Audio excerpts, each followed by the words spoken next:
3, 2, 1.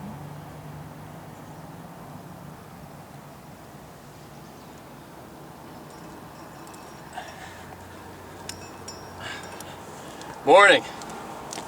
Welcome to Boulder again. Wanted to share a special place and a special activity with you. Obviously it's rock climbing. Climbing is a big part of my life. Rock climbing and mountaineering. I started a climbing company, more of an adventure travel company, a number of years ago called Apex Adventure Alliance.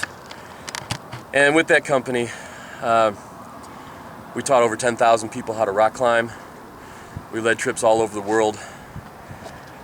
I've brought people on some of the tallest mountains of the world, Kilimanjaro and Mount Elbrus and Aconcagua.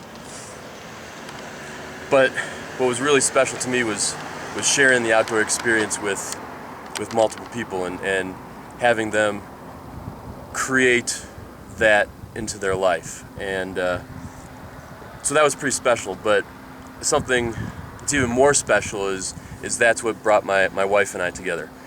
She worked for the company one summer, and we began to date. And next thing I know, on a trip to Kilimanjaro, I proposed to her in the Serengeti. So it's a pretty special activity for us both. Another big part of my life is teaching. I've taught 7th grade for the past 8 years out in Thornton, Colorado. I've taught inner city Chicago. I've taught up in the suburbs of Lake Bluff, Illinois. And teaching to me is a way to really share my knowledge with the kids, and it keeps me sharp. Keeping the attention of 35 12-year-olds can be pretty daunting at times. So those two things combined, the outdoors and education, that led me to create a company, a nonprofit that I'm the executive director of, called Trek to Learn. And so Trek to Learn, we take kids and we bring them to a different place in the world, and we immerse them in the culture, so they really get to understand travel and different cultures. And we also couple that with some type of service learning project. For example, we went to Tanzania and we helped build a library, but the kids climbed Mount Kilimanjaro, and we went on safari.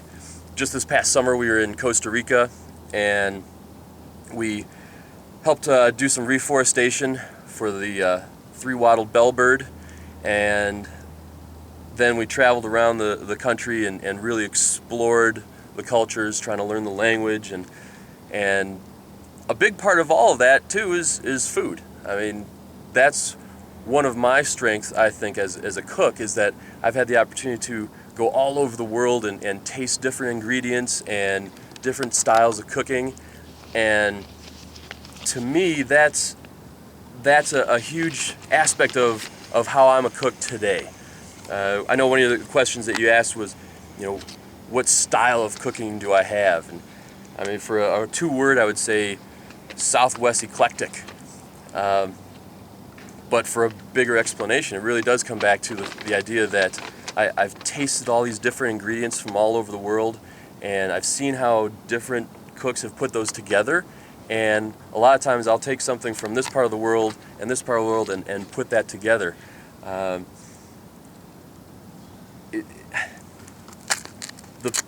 cool thing about cooking is that you taste the food, you smell the food, you feel the food, and that's what creates a great meal. Two big influences as well is Italy and New Orleans. I love the heat of the food in New Orleans, and in Italy there's nothing like the 4-hour dinner with copious amounts of wine. So food and people and culture, that really typifies my style of cooking, is what brings people together. Why do you think you can win this show? I'm a good cook. I'm definitely a good cook. I've got this sense of how foods go together, and watching cooking shows, other competitions, you always notice there are two things in the winners. They obviously have a talent in the kitchen, but the other is that they connect with people. And I mean, I do feel like I have a talent in the kitchen. It's the connecting with people that I think makes me pretty unique. A lot of the people that know me have used the term Renaissance man, or jack of all. I've had so many different experiences. I've driven a limo. I've guided on some of the highest mountains in the world. I've bartended. I've worked construction. This is a unique aspect of me. I'm the every guy's guy, and I can connect with people. I can sit down and have a conversation with someone about plumbing a bathroom or wiring a house. I built our house, by the way. Or I can talk to someone about, literature, because I've got a master's in education, and I teach language arts. I can sit down and connect and talk with just about anyone with all the experiences that they have and that I have, and I can connect, and I can sit down and make that connection. And so I think that's a unique part of what I bring to the table and what would present well on a show. How do you feel about competing against executive chefs? When I first heard that question, I will admit it was a little daunting. And then I realized, I can cook.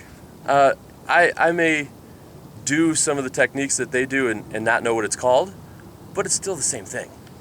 And when it comes to the competitive aspect of a show, these guys have paid their dues. I know that, and they work hard in the kitchen. I read Anthony Bourdain's book and all the hours in the kitchen, and it's hard. But I'd like to see them keep the attention of those 12-year-olds for 75 minutes, or drag people up to 23,000 feet. These are difficult tasks as well, and they take concentration, and so in a different way I think I've paid my dues. And I love competition. So just because they're executive chefs, so I haven't been classically trained.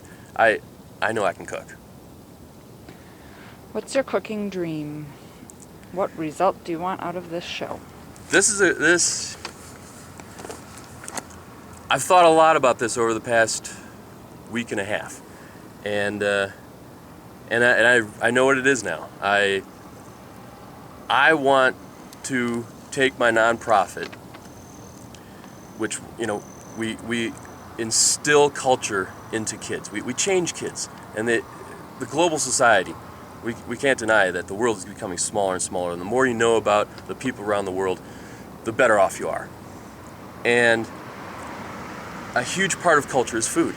And so when I win this show, with the contacts I would make and some notoriety, with Anthony Bourdain's contacts and Nigella's contacts all over the world, I would like to be able to take these kids to different places in the world, immerse them in the culture, and do the things that we've been doing, but add a culinary aspect to it, where maybe in Paris we spend 3 days working with an executive chef, or in Beijing, some out-of-the-way restaurant, and we get to learn how not only do they make their food, but how it's a part of their culture. And I think that can be so formative for so many kids, and it could change the whole direction of their life, and could send certain kids into the world of food. Anything else before we say goodbye? This has been an interesting journey. I made that first video, submitted it, and said, well, so be it. We'll see what happens. And as this whole process has gone on, it's really made me look at myself in an interesting way. And so I've enjoyed that. I've learned a lot about myself through this process, specifically